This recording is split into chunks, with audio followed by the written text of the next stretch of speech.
ஏன் நான் நம்புனேன்னு சொல்கிறதுக்கு காரணம் சொல்கிறேன் பாருங்களேன். தாழடப்ப ஐயனார் பேர். தாழப்ப ஐயனான்னு சொல்லுவாங்க அந்த ஐயனார் கோவில் பேர். எங்கள் ஊர் பக்கத்து வேதாரண்யத்து பக்கத்தில் அந்த வாய்மேட்டு பக்கத்தில் அந்த கோவில். அந்த கோவிலில் படிக்கட்டுன்னு சொல்லி ஒரு வேண்டுதல் இருக்குது. பொருளை திருடி விட்டாங்கன்னு வச்சுக்கலாம், அண்டாங்க திருடி விட்டாங்கன்னா அடுத்த நாள் தண்டரா போட்டு சொல்லிடுவாங்க, எவரு இப்போ நான் சொல்கிறது இப்போ இல்லை, ரொம்ப வருஷத்துக்கு ஒரு 20 வருஷம் 30 வருஷத்துக்கு முன்னாடி. உடனே இன்றைக்கி எங்கே சார் தண்டரா இருக்குன்னு கேட்டுறாதீங்க. இந்த காலத்தில் அலௌன்ஸ் ஆகிட்டேன். இப்போ தான் எதுவும் தகவல்னா அலௌன்ஸில் சொல்லிடுறாங்க. தண்டரா போட்டு இந்தமாரி இன்னார்ட்டு பொருள் ஒரு அண்டாவை காணும், இதேமாரி நீங்கள் பண்ணலைன்னா ஐயனார் கோவிலில் வந்து படிக்கட்ட போகிறாங்கன்னு அன்றைக்கி நைட்டே ஒன்று வச்சுட்டு போடுவாங்க. திருட வெளியில் எல்லாரும் போனேன், சொந்த பார்க்க சுற்றி உள்ளார பையன் கேச்சோம். இந்த தேங்காய் காணாமல் போகிறது, இந்த காய்கறியை பறித்து போகிறது, சின்ன சின்ன விஷயங்களுக்கெல்லாம்.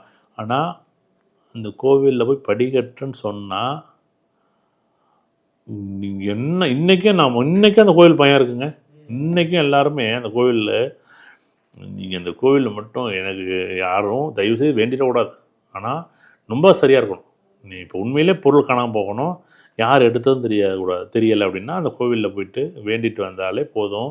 நான் அது ஆச்சரியமாக பார்த்துருக்கேன் அந்த கோவில். நீங்கள் தயவு செய்து, நான் தான் சொல்கிறேன்ல, சாமி இருக்கா, கடவுள் இருக்கா, பூதம் இருக்கான்னு சொல்கிறாங்கல்ல, அந்த கோவில் உண்மையிலே பழைய கோவில், அப்படியே ரொம்ப பாழடைஞ்ச கோவில் மாதிரி, பழைய கோவில் மாதிரி இருக்கும் அந்த கோவில். நீங்கள் ஒரு தடவை யாராச்சும் அந்த தடப்பையனார் கோவில் போயிட்டு வர சொல்லுங்களேன்.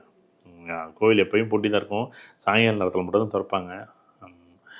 அந்த கோவிலில் போய் நீங்கள் எஞ்சிருங்க, ஏதாவது ஒரு பொருளை திருடி விட்டாங்க, இல்லை உங்களுக்கு கிடைக்க வேண்டிய ஒரு கரெக்டாக கிடைக்க வேண்டிய விஷயம் உண்மையிலே மறைக்கப்பட்டுச்சுன்னா, உண்மையிலே உங்களுக்கு பில்லி சூனியம் அதுமாரி யாராச்சும் ஏவல் பில்லி சூனியம் இல்லை செய்வேன்னு ஏதாவது நீங்கள் சொல்கிறாங்க இல்லை இதெல்லாம் பிரச்சனை இருக்குன்னா, உண்மையிலே அந்த கோவில் போயிட்டு ஒரு அர்ச்சனை வேணால் பண்ணுங்க, இல்லை சாமி கும்பிட்டு ஒரு அரை மணி நேரம் முடிஞ்சால் உட்காந்துட்டு வாங்க.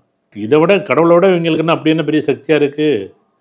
அப்படியெல்லாம் பண்ணுறான்னா நான் இன்றைக்கி எலன் மாஸ்க்கு வைக்கலாமே, இல்லைன்னா யார் வேறு யார் இருக்கா? எலன் மாஸ்க்கு அதான் சொல்கிறான், இந்தியாவில் பொருளாதாரத்தில் பெரிய பணக்காரன் சொல்கிறான். அவன் அமெரிக்காவில் சாதாரண ஒரு நாள் 15 லட்சம் கோடி சம்பாதிச்சிருக்கான்.